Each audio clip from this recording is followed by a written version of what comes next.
تكريم تقول ايه النهارده عن تكريمك في مهرجان الفضائيات؟ والله العظيم الحمد لله رب العالمين، ده كرم ربنا سبحانه وتعالى، وانا بشكر اداره المهرجان على التكريم ده السنه الثانيه على التوالي، ولو ان التكريم الحقيقي بالنسبه لي في الشارع اثناء عرض المسلسل. انت البطل المسلسل الشعبي رقم واحد الحمد لله. مستمر لحد دلوقتي، تقول ايه عن النجاح الكبير؟ لا ده كرم من ربنا، مش شطاره مني، يعني هو ان المسلسل يبقى رقم واحد مش شطاره مني، انا بجتهد وان ربنا اراد ان المسلسل يبقى يحتل المركز الاول ويبقى هو مسلسل الشارع الاول.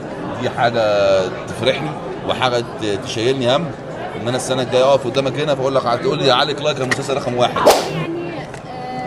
حسب خطواته اللي جايه.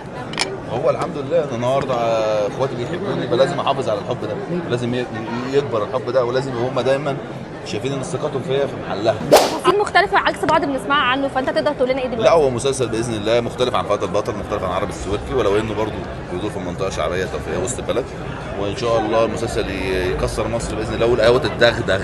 ممكن عوضي في سؤال بطولة جماعية مع نجوم زي السقا كريم عبد العزيز ولا عادي مش كده.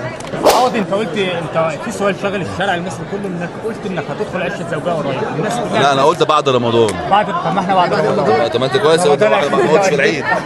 بعد انا رمضان اطلع اتجوز دلوقتي. بعد رمضان الجاي طيب. يا عم خليها الله.